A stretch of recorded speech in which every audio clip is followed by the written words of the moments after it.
He's saying two hoots to the religion that the masses practice. That's Gita. And this ritual at some places is called Daliddar Phekna. Daliddar Phekna. So all the suffering and misery of your house, you somehow you put in that diya and you keep it in the middle of the road. And if somebody touches it, then all that suffering goes to that person. So I crushed no less than a dozen of them today.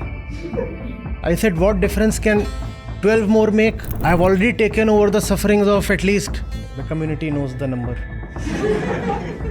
I'm not following your religion because I am following Krishna's religion. I am following real religion, therefore I don't follow your religion. Now the question is upon you. Why are you not following Krishna's religion? Why are you following the religion that Sri Krishna himself has very directly and loudly asked you to discard? You are assembled here reading the Gita on Diwali night. Unpardonable, is it not? And at this moment, if you are called up by your close ones, by your well-wishers, I know how you will stutter and stammer.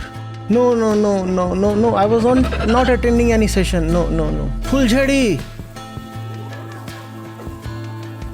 फुलझड़ी जला रहा था.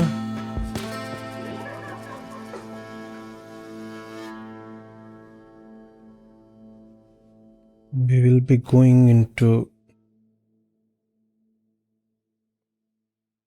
the relationship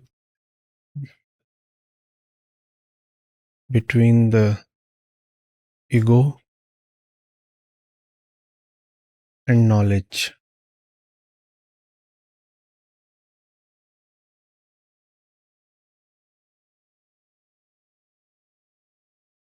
This will cover aspects of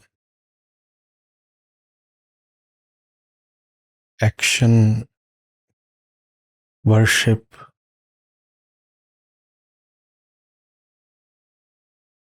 imagination, prayer,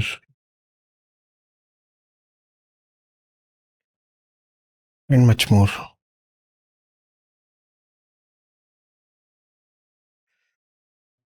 Verses 45 and 46 of chapter 2 of Gita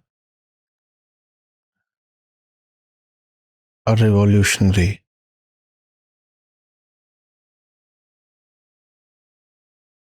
Unpalatable, unacceptable, indigestible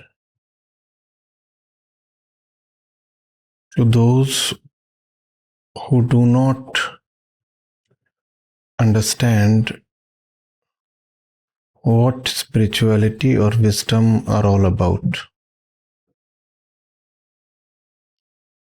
Whenever one talks of the Gita, rarely does it happen that one brings up these two verses. In fact, it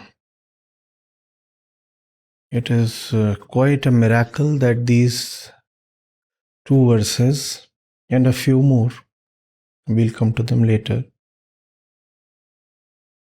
have survived the tyranny and deceit of time. Otherwise, what usually happens is that the part of spiritual texts that doesn't agree with or support the popular perceptions about religion, that part is somehow silently and deceitfully cut off, deleted, truncated from the scripture itself. So given how very polemical these two verses are, I find it indeed a matter of fortune, rather grace, that these two verses have survived. Because these strike at the core of what I refer to as Lok Dharma. You can either have the Gita as represented by 2.45 and 46, or you can have the entirety of religion as it is practiced by the common man in the common culture. These cannot go together. You cannot have Gita, specifically the Gita that shows up in these two verses, and the version of religion that you have been seeing today and over the centuries in India and all over the world. Totally incompatible they are.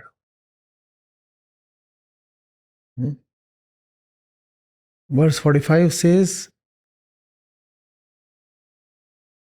the Karma Kand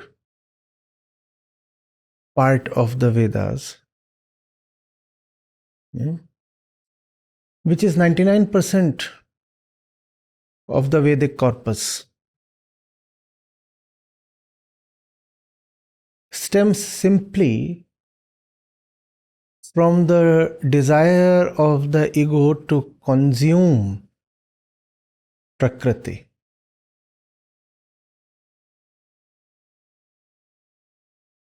And therefore you need to forget that portion of religion. Shri Krishna is not being equivocal here. He is not mincing words. He is leaving nothing to doubt or chance. He is making things clear as daylight. Tragunya Vishaya Veda Nistragunyo Bhava Arjun. As if the first line here is to discard the very foundation, the whole structure of popular culture is built on. What is religion if not a morally sanctioned way to fulfill your desires? It has been so boldly put by Sri Krishna here.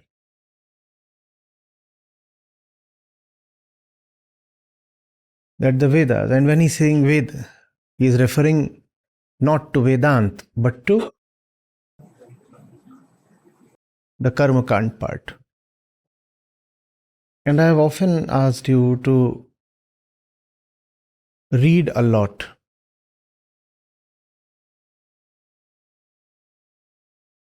It would be obviously the right thing if each of us has a copy of the Vedas with us.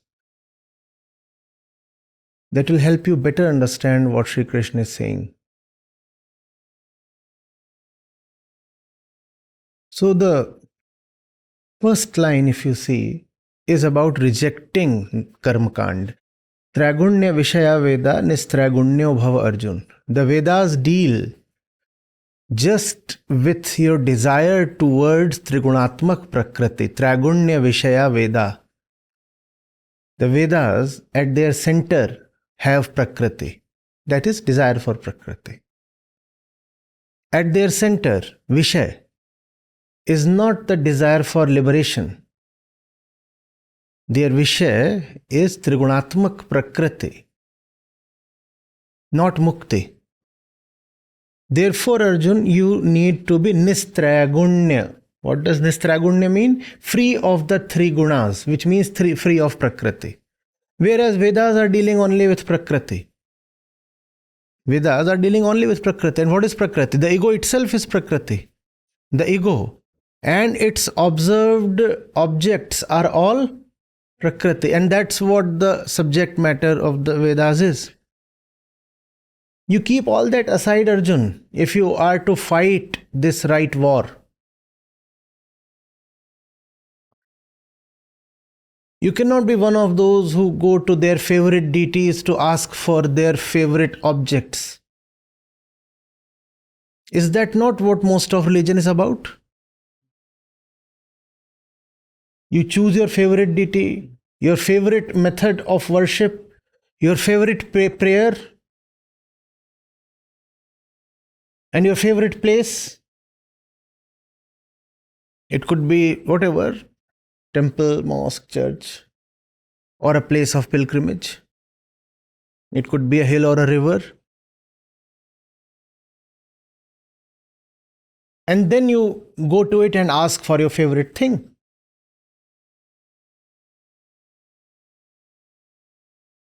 Can I have a new car, my favorite girl or boy, a son, whatever, more money? Can I have all that? There is somebody in the family sick and diseased. Can he be please cured, sir? Tragunya Vishaya. Reject all that. All that is for those who just want to wallow.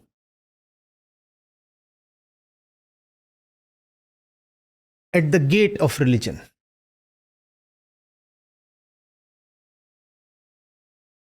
Or maximum at the porch. Not being allowed entry into the center.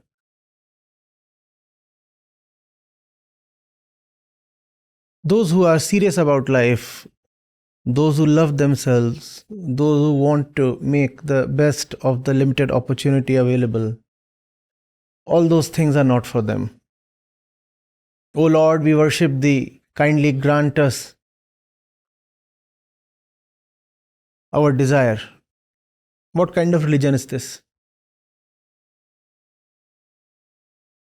And if you are still in doubt whether Krishna really means what I am presenting to you, comes the next verse. And it says that, if the entire surface of the earth were to have just water, then tell me, Arjun, what kind of desire or relationship would a wise man have for a limited body of water? If the entire earth were to be a giant sea, then how much value would you have left for a small pond? Please tell me, Arjun. Only that value, only that much value does a wise man accord to the Vedas.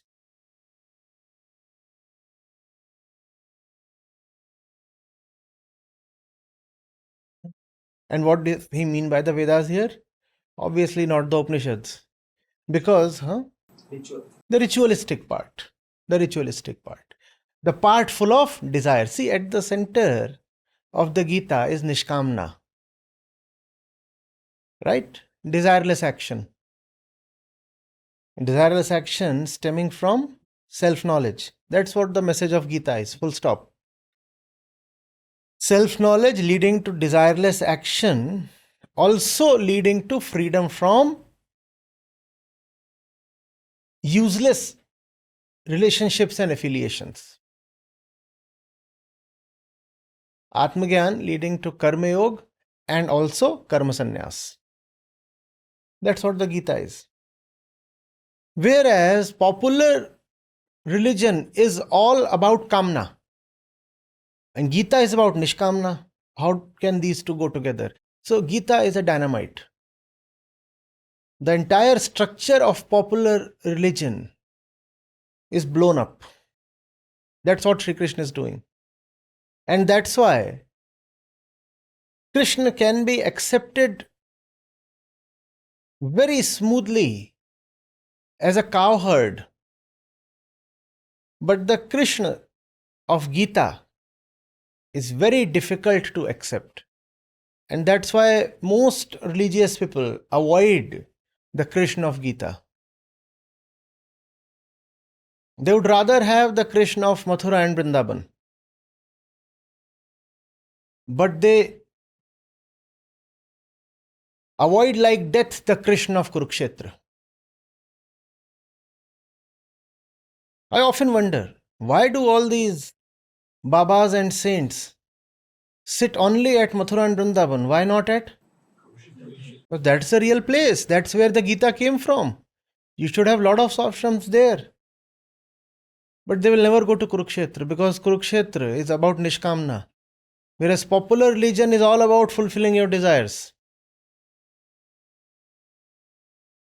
Are you getting it? Tragunya Vishaya Veda. Popular religion is just about consuming Prakriti. Prakriti appearing in its three gunas. Tragunya Vishaya Veda. And therefore you drop the Vedas, Arjun. By dropping the Vedas, Sri Krishna is talking about dropping the rituals. These rituals are of no use at all. These rituals are of no use at all. Drop them. How much value should you give to the rituals? As much value as you give to the pond when the ocean is available to you. Which means practically zero value. How much values are to be given to all kinds of rituals? And mind you, every single ritual is associated with fulfillment of desire, is it not? If you have some ritual and ask for the reason, or if you can call that as logic, it's an abuse of the word logic, but whatever. If you ask what does this ritual stand for, they will say if you do this, then something. And that something pertains to desire. Right? And that and the Gita cannot go together. Gita is about seeing and letting action happen from the seeing. Desire is about not seeing at all, remaining blind, and therefore following desire. Gita's action stems from seeing. The action in popular religion stems from wanting. Popular religion is I want, therefore I act. And that act is somehow called as praying or worship or whatever, adulation. Gita is I see, therefore I act. Popular religion is I desire, therefore I act. Gita and popular religion just cannot go together. I said Gita is a dynamite. A dynamite that first of all blasts away the religious ones. So if you call yourself religious and want to sustain your version of religion, then you should not come to Gita. If you come to Gita, then whatever religion you subscribe to, you will have to fall off. You cannot continue to be the old religious self and yet know the Gita. For the Gita, there is only one religion. Know who you are and then simply let things happen. That's all. Full stop. That itself has been elaborated over the 700 verses. And the entire corpus of Vedantic literature. Know who you are, and from that realization, let things happen. Let things happen. Don't make things happen. You don't have to make things happen. Things will happen. Just don't obstruct. Just don't obstruct. Your job is to see. Your job is not to act. Action will happen. In matter of action, your job is at most to not to obstruct. That's all. You don't have to be effortful. Therefore, mind you, desireless action is also effortless action. Action will happen effortlessly. So nishkamna is also nishprayas. To make it sound better, I'll say nishprayojan is also nishprayas. Nishprayojan and nishkam are the same thing. If you are desireless, you'll also be effortless. Which means there can be nothing called tiredness. Inward tiredness. Obviously, the instrument can get heated up. But you will not get heated up. The car, which is the body, can start showing signs of fatigue. The tank can start running out of fuel, but you will never be tired because you have not been making any effort in the first place. It's all happening on its own, very smoothly. So there is no question of tiredness. It's like a driverless car. The car obviously can run out of fuel. But can the driver get tired? Why didn't the driver get tired? That's a Zen koan. Why didn't the driver get tired? Even when the car ran out of fuel? Because there was no driver at all. The Gita is about being a driverless car. So, if you look at verse 46, the way it's crafted, it's quite interesting and revealing. First line is an exercise in negation. Tragunya Vishaya Veda Nistragunyo Bhavarjun. And then the second line is Vedanta itself. First line says, all right, enough of the ritualistic and desire fulfilling religion. I'm done with that. And then you come to the real religion, as if you have moved beyond the Karmkand part and entered Gyankand. Look at what the second line says. Nirdvandvo. So now that is religion. Being free of the strife that arises between two ends of duality, necessarily. Dvand. Where there is dvait, there is dvand. Because now there are two. And these two are never in harmony with each other. One is the consumer, the other is the consumed. They will always fight. There will always be strife. And that strife itself is the suffering of humankind. Then, Nitya Sattvastho. Timeless. True. The ego abiding in timelessness and truth. First line, what does it do? It negates the foolish kind of religion, the religion in which your purpose is just to somehow get your desires sanctioned by a deity that you think of as higher than yourself. No? The same foolishness that gives rise to desires. The same foolishness also gives rise to the imagination that there is a higher power somewhere who can grant you your desires. These two stupidities go together, obviously. Do you see that?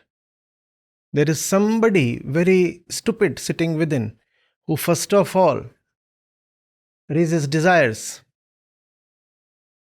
and then says, oh, there must be somebody out there or up there who can fulfill these desires. So what do? I carry my basket of desires and I go to that supernatural power and I beg him to please grant my desires. That's what popular religion is. You have great diversities. If you go to Africa or if you go to Europe, you go to America, you go to China, the kind of, or you come to India, the kind of religion that you find will be studded with diversities. You'll say, no, this is different than this. Oh, such diversities in the field of religion. Behind the apparent diversities,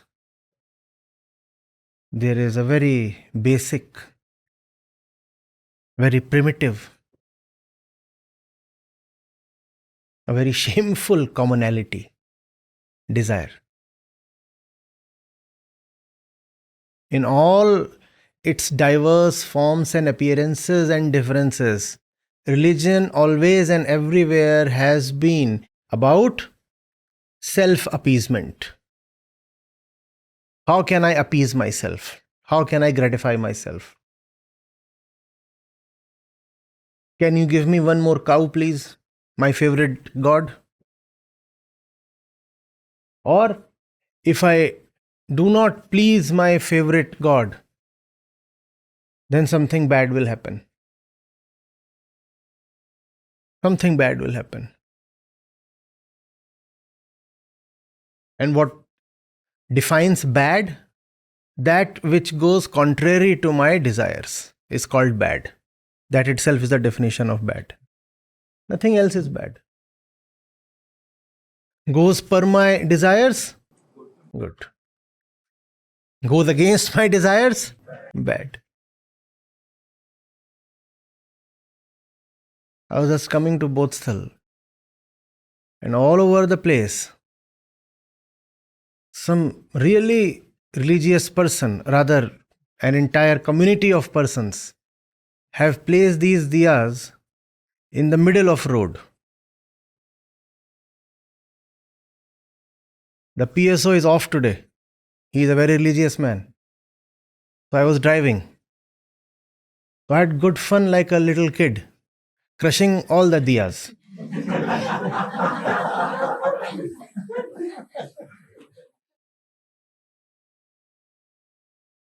Apparently, that's supposed to bring very, very bad luck to you. I love to invite that. I want to see what can be worse than the situation I am in.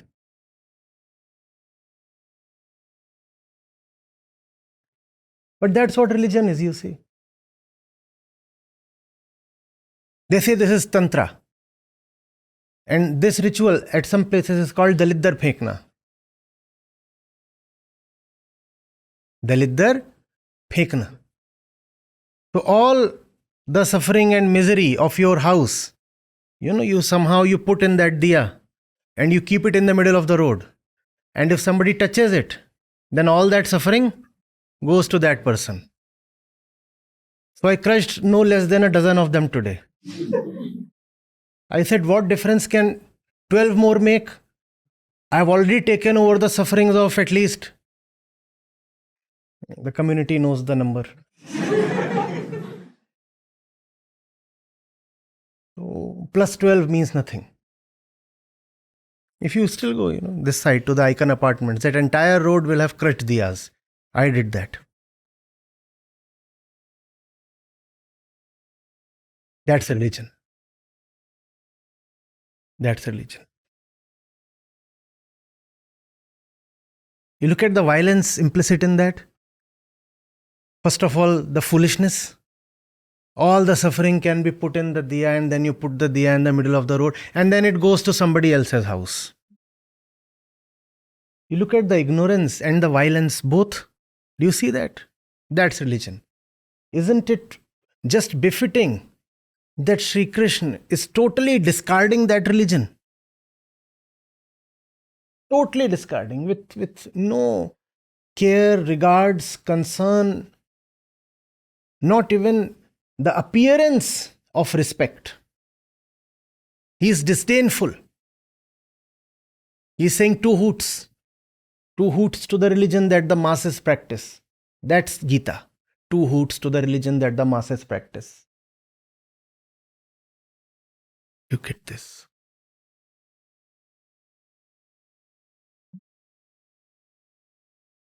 Nirayog Sem Atmavan. This is the teaching in affirmative. This is what you must learn. First of all, he told you what you should reject. What should you reject? All the rituals and nonsensical practices that have desire at their center. If you do this, this is what you will get.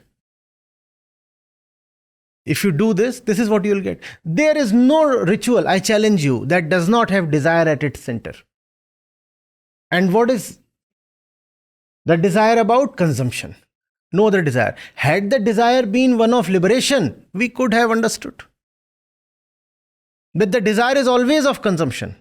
Always. How do I consume more?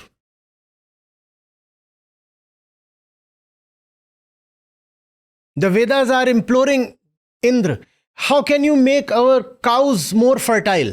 No, this is obviously not a religion that Krishna is going to teach. How do you make our cows yield more milk? Now, this is not religion that Krishna is going to teach. So Krishna is telling Arjun, you keep all that aside. Even if all that is there in the Vedas, you keep all that aside. The Vedas are to be known by Upanishads. The immortal part of Vedas is Vedanta. The other part is just historical or literary. You can read that as ancient literature. You can go into that if you want to know how historically a religious scripture evolves. That's the utility of the Karmakand part. Just historical or scholarly, academic utility that is there. That will always be there. Academically, you study museums. Why don't you? You do all those things, no? There is archaeology.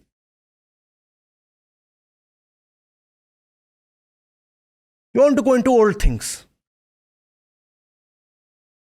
You get something, you get a twig, you get a bone, and then you say, fine, let's do some radiocarbon dating and figure out what's going on. That's the maximum use that is there. You get a historical perspective. So the bulk of the Vedic corpus, that has only historical utility. Historical in the sense of academic. But the part of Vedas that is timeless and would always be useful in a contemporary sense is Vedanta, Upanishads.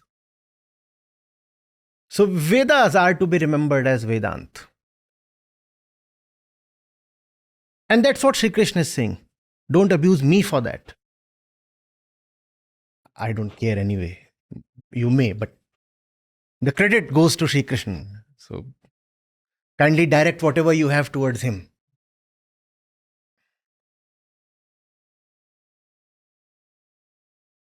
Are you getting it? Next time somebody says, why are you not following religion? Just quote 2.45 and 2.46. I'm not following your religion because I am following Krishna's religion. I am following real religion, therefore I don't follow your religion. Now the question is upon you. Why are you not following Krishna's religion? Why are you following fake religion and not real religion? Why are you following the religion that Sri Krishna himself has very directly and loudly asked you to discard? When Sri Krishna himself has said that you discard all these desire-based rituals, why are you still following them? Why are you so contemptuous towards Sri Krishna? That's the question you should ask. Instead of being on the defensive, you should be the one asking questions. You should be the one probing all these people following Lok Dharma. On one hand, you say you worship Krishna. On the other hand, you are doing things that Sri Krishna has prescribed. Sri Krishna is categorically saying, do not get into desire-based rituals. Just discard them. Can you be clearer than this? Nistragunyo bhava Arjun. Can you be clearer than this? There is no ambiguity left. But you must go and ask. You must be on the front foot. You must be, if I could say, aggressive. But you never are. You're always found somehow shielding yourself, shrinking to a corner, very defensively, very apologetically, and saying, no, you know, that bum, that brat called Acharya has been feeding us all kinds of rebellious nonsense. So that's why I got carried away. But I am so apologetic. Now I will come after you and follow rituals as you order me. That is mostly your response. You are defensive. You are kind of ashamed.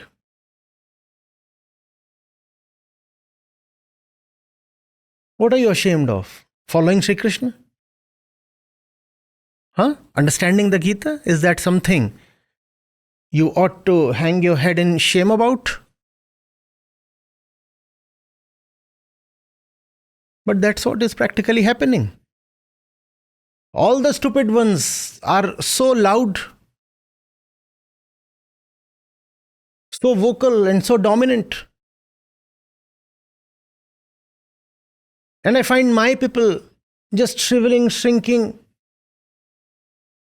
apologizing.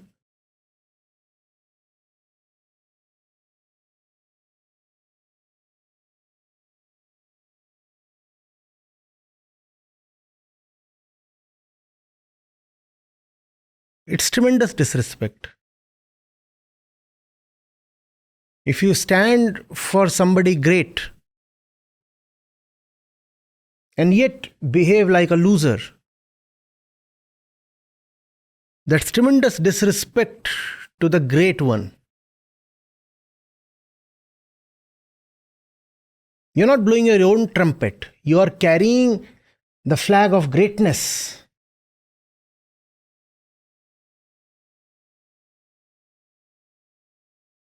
It's not your self-respect at stake. You stand for something much bigger than you, much bigger than anybody. And if you can't be proud of it,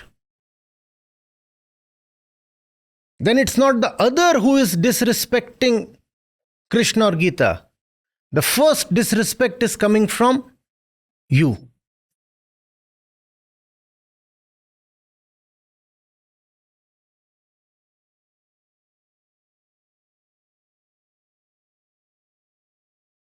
It would have happened today, no?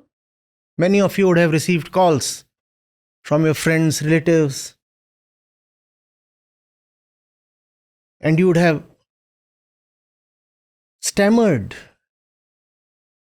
telling them the facts. Has that not happened?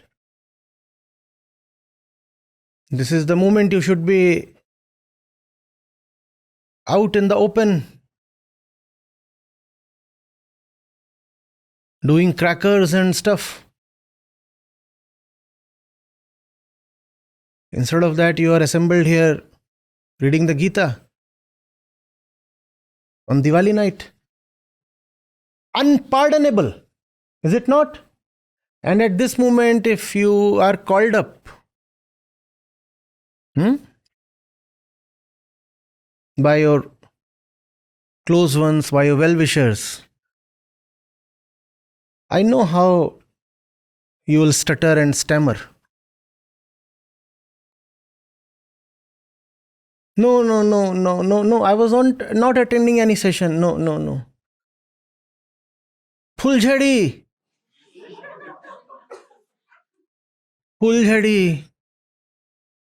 जला रहा था. नहीं, आवाज क्यों नहीं आ रही? नहीं आ रही ना. फुलझड़ी जला रहा था.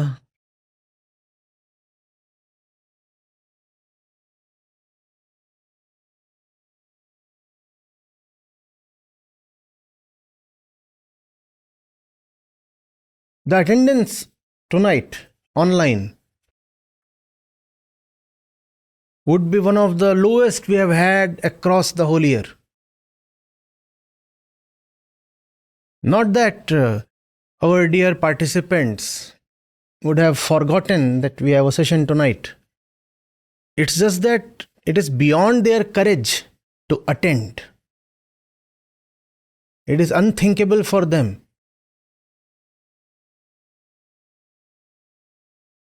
to switch on the screen and log in and connect on the night of a religious festival.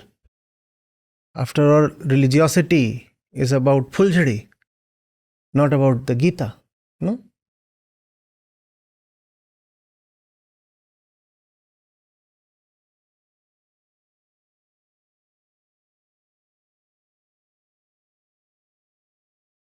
What does Niryog shame means?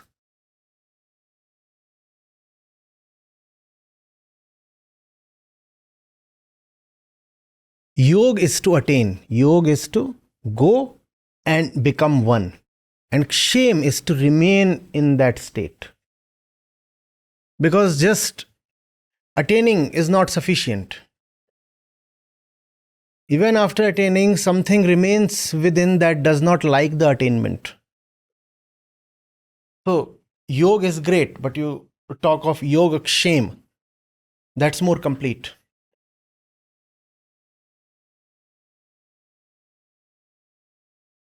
Sri Krishna says, get rid of the one that does not allow you to remain in yoga even after attaining yoga. So you become niryoga shame. Wow. In Krishna's presence, for example, Arjun does attain to yoga, obviously. It is Krishna's field. When he is in the physical presence of Krishna, Arjun's internal turmoil at some point, at many points, comes to a knot. He becomes restful, empty, silent. But still he retains the seed of turbulence, of separation. That seed is the ego. Just as you say that when the session is on, then you feel that you have understood everything. But when you write the exam, then your old self comes back to life and you mess up. And when the results are declared, then you wonder, how could you choose such an obviously stupid option? That's because it is not necessary that yoga will be followed by shame.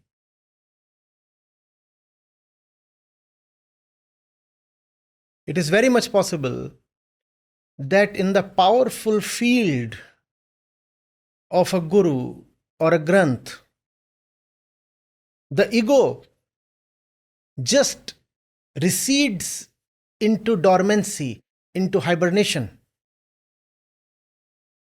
Because that's what is best for it. It pretends to be dead. In the presence of the guru or granth, the ego pretends to be dead, so that it is not beaten up anymore. So that you take some pity and leave it to its own fate. You know, it's gone, it's dead. But the moment the field is withdrawn, or the moment you skip out of the field, the ego jumps back to life.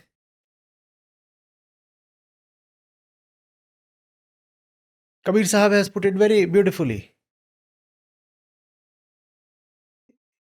He says, I'm not sure I'll be able to recall his exact words, but what he intends is that even if you find Maya as dead, do not believe it. Even in a dead body, it still carries life. Maya is an expert at faking death.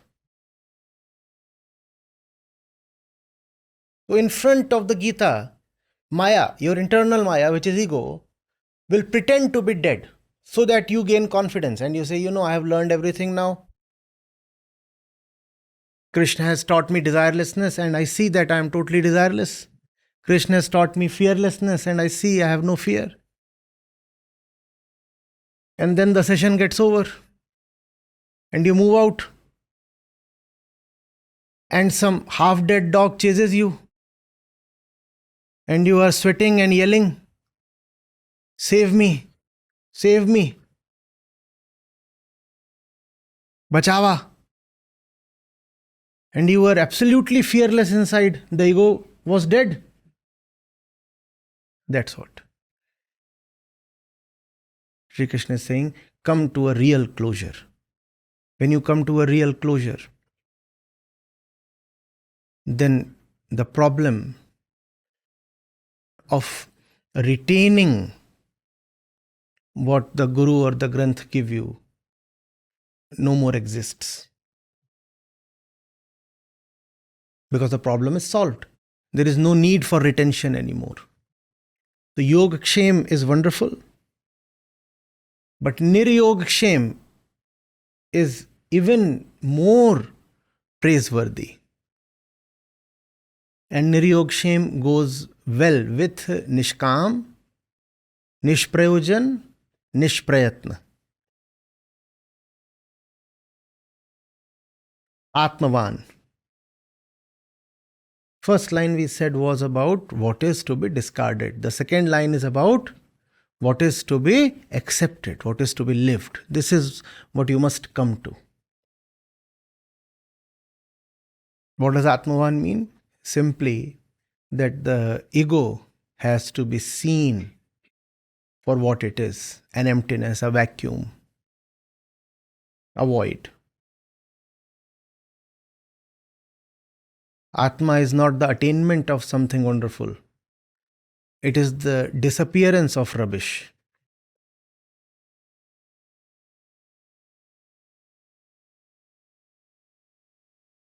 Atma is not about coming to a beautiful place. Atma is about waking up from a nightmare.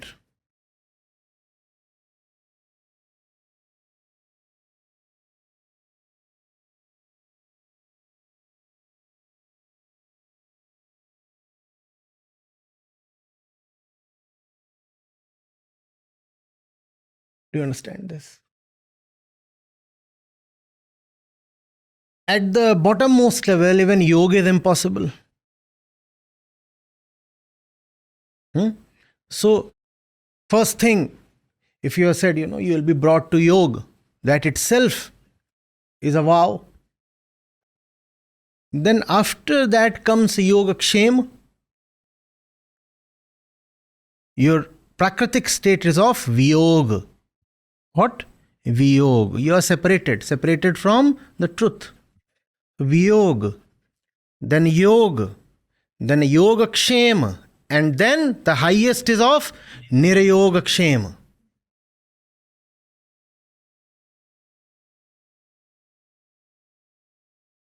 Bund samani samund mein ab kit herat jai. Separation is now not possible at all.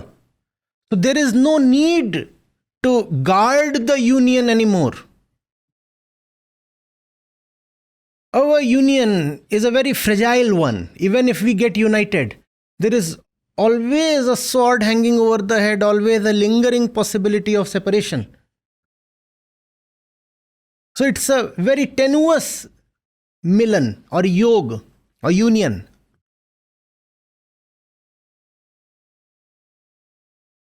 Tenuous and tentative.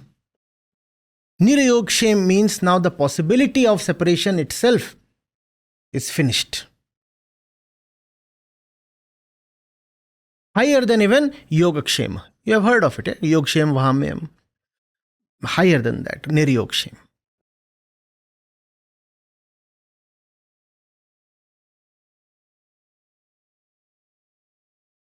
Getting it?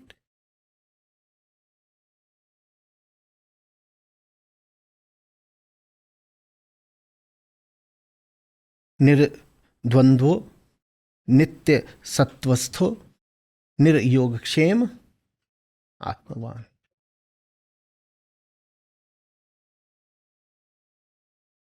Getting it? But this comes later. What comes before this? Tragunya Vishaya Veda Nistragunyo Bhava Arjuna. That comes first.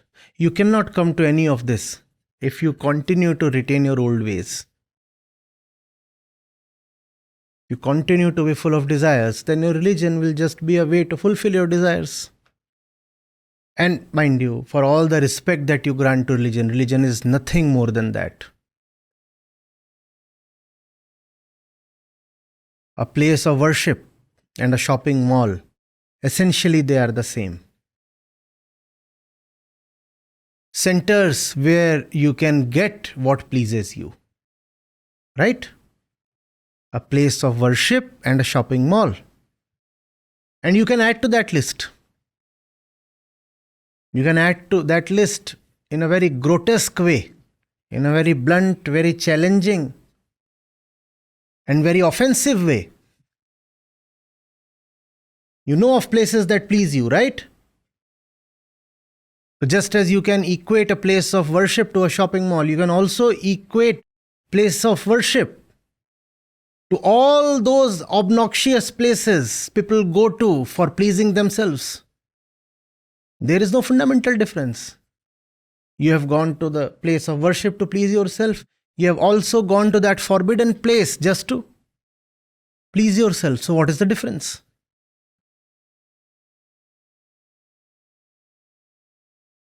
Just desire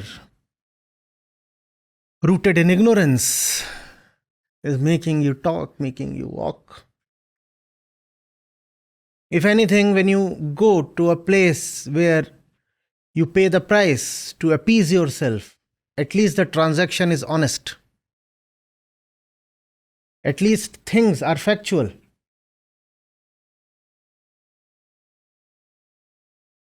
I am offering you some money. You are delivering some goods in return. The fundamental is crooked, obviously, because you are buying that thing in the hope that the thing will ingratiate you, will fulfill you. It will not. So to that extent, the transaction is meaningless. But at least there is some honesty. No? If you are paying money, you are at least getting something. But when you go to a place of worship, even that kind of skeletal honesty is not there. You pay money and what you get is some sounds, some vague assurances, some ideas, some beliefs. Look at the profit margin.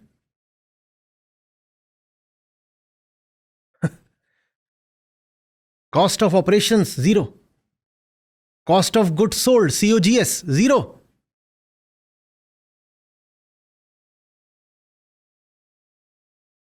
And that's why religion has been one of the most profitable businesses ever. COGS is because you are not selling a good. You are selling hope. You are selling beliefs. Selling goods is expensive. There is some cost associated with that. Selling beliefs, selling dreams, selling ideas, selling stories. No cost at all.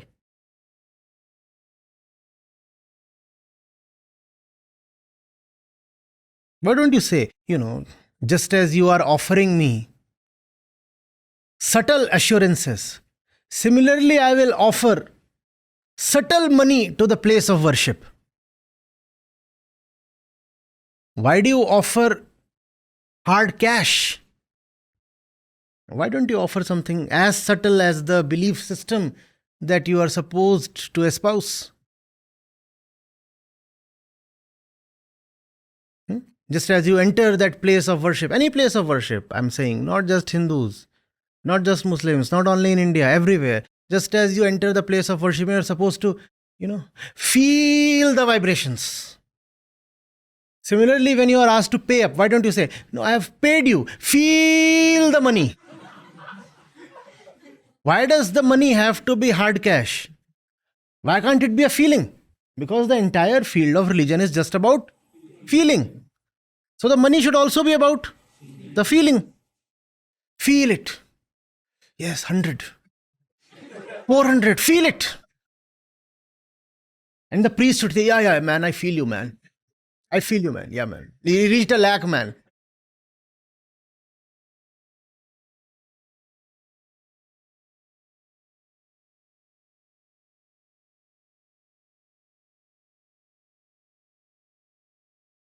Such deceit.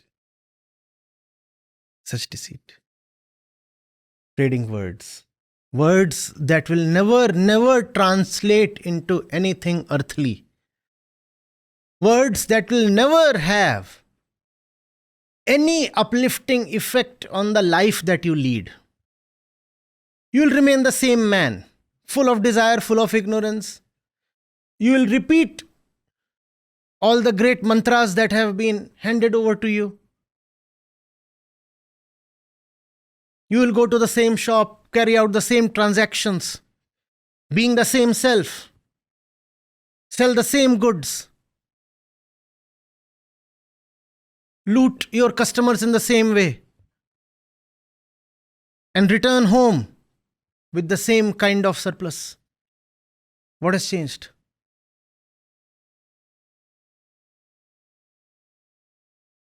You are ignorant in the morning. You are ignorant in the night. Before you became religious, you were just ignorant. Now you are religiously ignorant. But ignorance has remained. On top of ignorance, you have donned religiosity.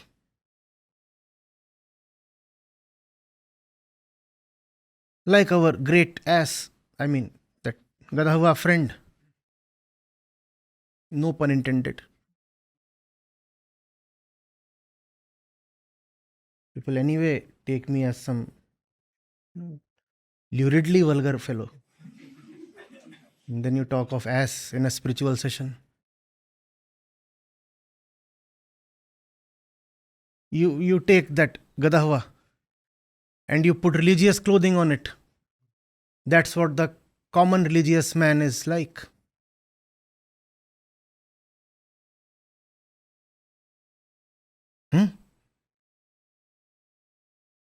Yes, just become badass now.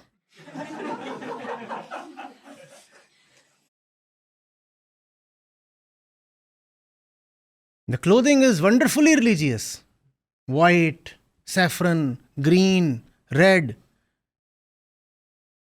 The entire rainbow. But you remove the clothing and what you see is the ass. The same old ass. And because it is now all the time covered, so it stinks, becomes badass.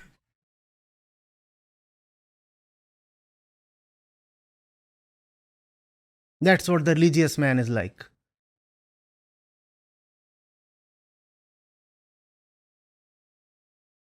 Many of you are hesitating even to laugh. That's what religiosity is about. You're so afraid. Common religion is just about fear, instilling fear into your mind. And that's why it was so necessary to drive my vehicle over those diyas.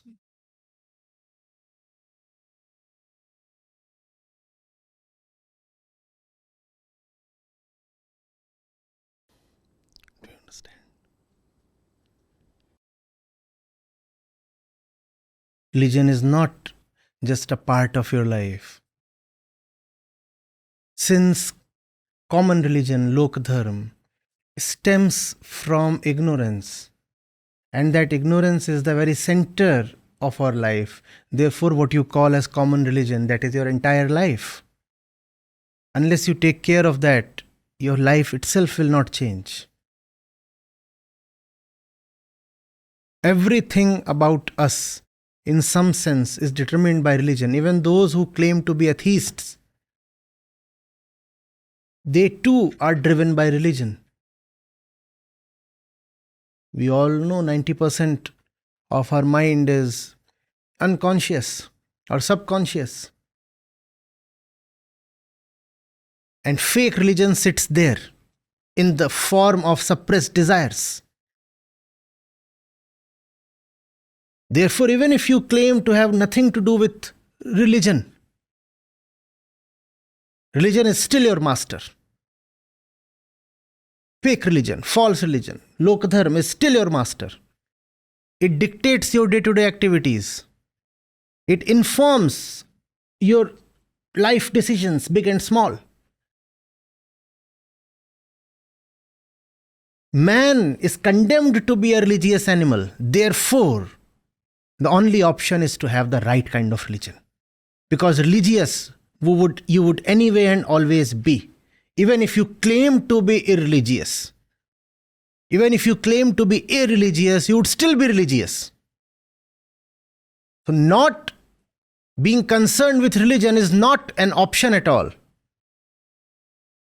If religion is indispensable, then the only option is to have the right religion.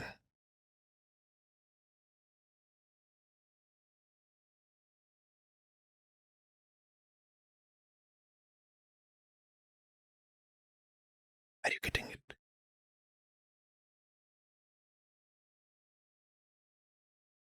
Why do you have wars all over the world? Now you are saying today, for example, first of all, it was Hamas from Palestine that attacked Israel. Same month last year. So it was between Israel and Hamas. Then Lebanon got in through the Hezbollah.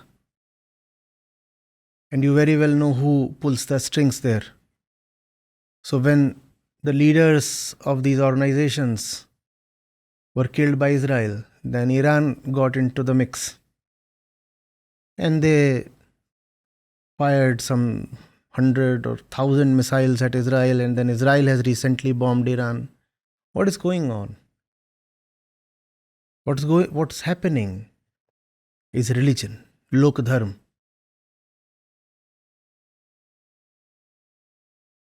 The wider Muslim world does not want to accept Iran because the Iranians are mostly Shia.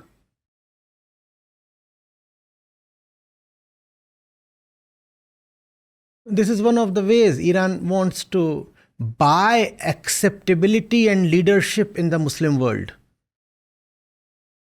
Because they are otherwise not accepting Iran as one of them. And if an all-out Israel-Iran thing breaks out, then the axis of Russia, China and North Korea, that too will be set in motion. Now why can't the Sunnis accept Shias? Because we don't know what real religion is about. Such a small thing. You think you are discriminating against your neighbor. No? You are a Sunni, the neighbor is a Shia, and you are saying, you are not a proper Muslim. I am a proper Muslim. You are some kind of second grade Muslim. You think it is between you and your neighbor? No. It is the same thing that becomes World War III. It is not just between you and your neighbor. Religion is everything. You think your relationship with your wife is between a free man and a free woman? No, not at all. It's a relationship dictated by religion. Even in your bedroom, it is religion in action.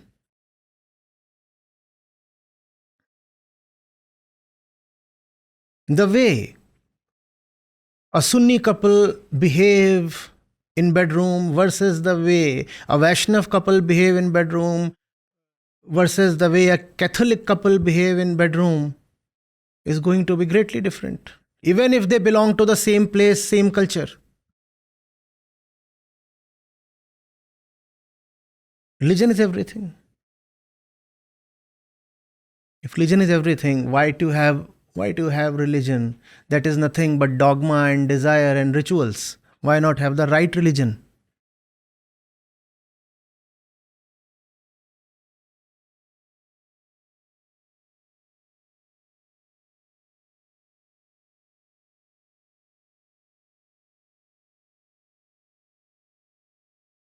Entire India rushes to Goa. Is it just because of the beaches?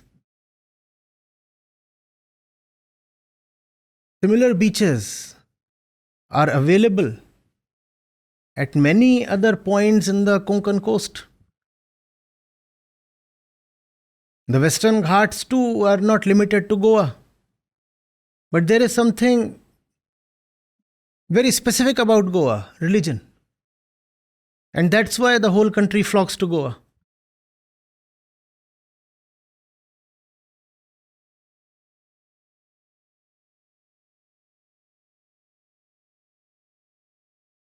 Are you getting it?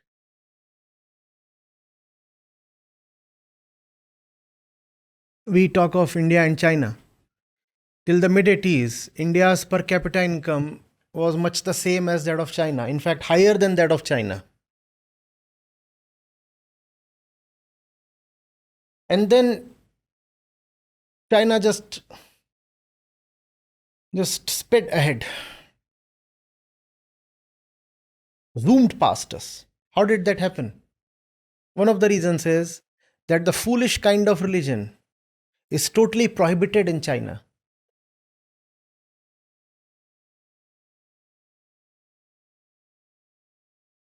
It's an official thing. You cannot ask for a week's off to go to your place and say, I have come to my place to celebrate my favorite festival. Say, no, that will not change your life. There is no God up there to change your life. Your life is in your own hands. You think hard, you work hard, you party hard. No God, no religion. That's not going to help you. Today, China's per capita income stands at 5 or 6 times that of India. And that has happened in a matter of just 3 or 4 decades. Religion is everything. If today we are in a miserable state, a lot of that has to do with the miserable state of our religion. And we very well know that even in India, the most religious states are the most miserable in terms of income, in terms of education, in terms of equity, in terms of gender specific indices, in terms of child mortality, in terms of sex ratio, in terms of everything that constitutes human development.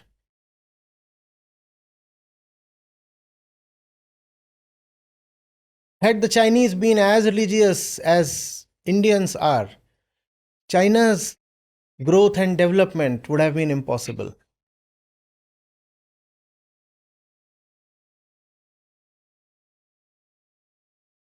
Because common religion is centrally about having a wish fulfilling supernatural power up in the skies, right?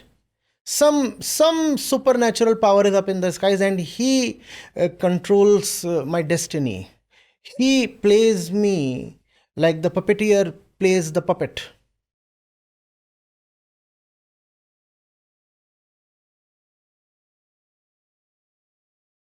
The CCP said nothing doing. Their nation's growth is going to be about human volition, human decision, human discretion, and human effort. It's not going to be about some God's divine grace. We are there, and this earth is there, and we have intelligence and discretion, and we will figure out what to do with it.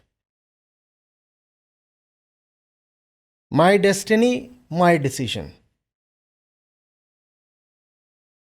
No supernatural being is needed.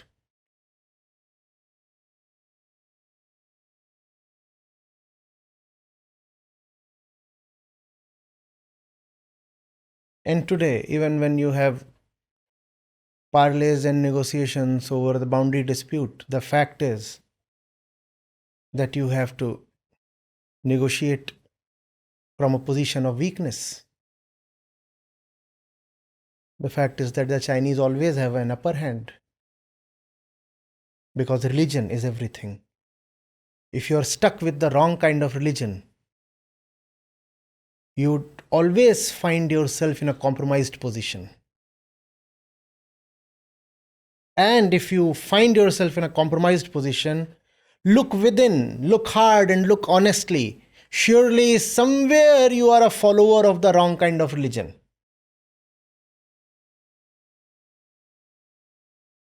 Throw out the wrong kind of religion. Make space for Krishna. Nistragunyo bhava Arjun. That's a clarion call.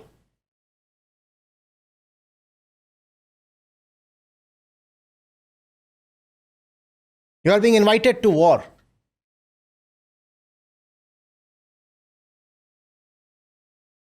Tear away all nonsense and throw it out.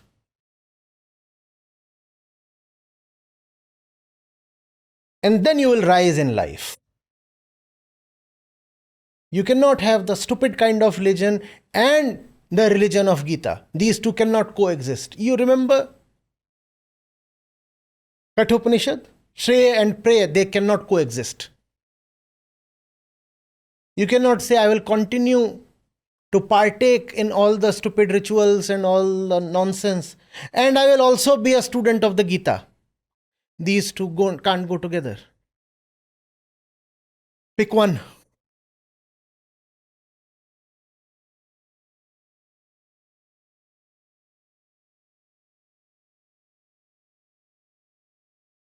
Are you getting it? The mistake that many of us are making is we want the goodies that the second line here offers without paying the price that the first line here demands. You want the offering without fulfilling the demand. The first line says, first stop your nonsense. First put paid to your old self. First of all, throw out your beliefs and superstitions. And then you will gain the worth, the credentials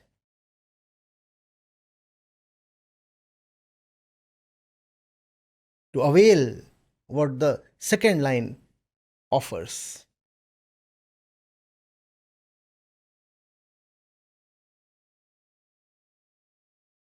Pay the price.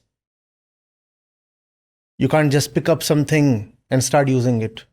What do you do first? Do you go to the showroom and drive the car home? First of all, you pay the price. Pay the price, that's the first line. Enjoy the ride, that's the second line.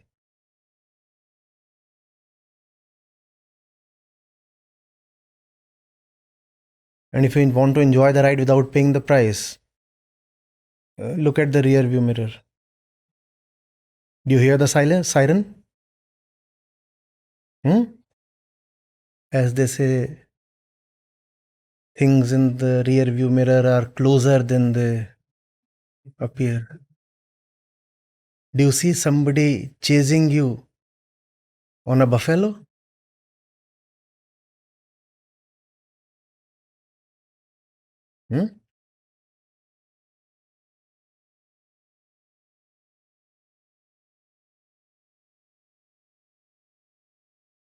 And we have many stalwarts here who complain, we are so dedicated, but the Gita is not really benefiting us. Here is the bill, sir. Pay the price first. Not paid the price and yet want to enjoy the ride.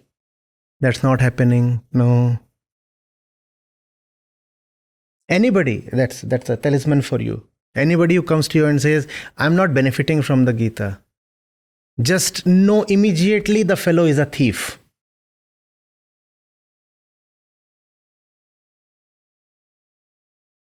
You call somebody up and he says, no, utna fayda nahi hona. Sure.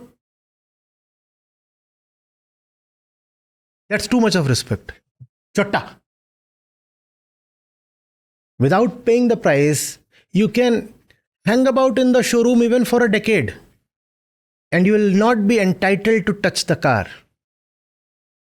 You can be in the company of the Guru for an entire decade or 5 years or 8 years and you may say, I've been there for so long and I'm not benefiting. The reason is you are just squatting in the showroom.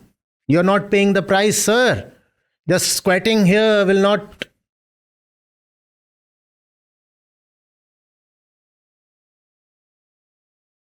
Will that help you?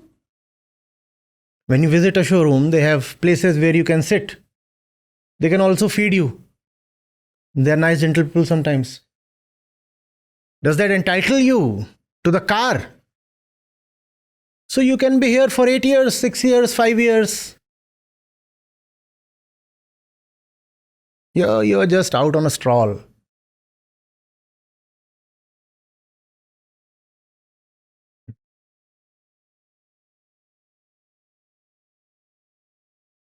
You will not benefit.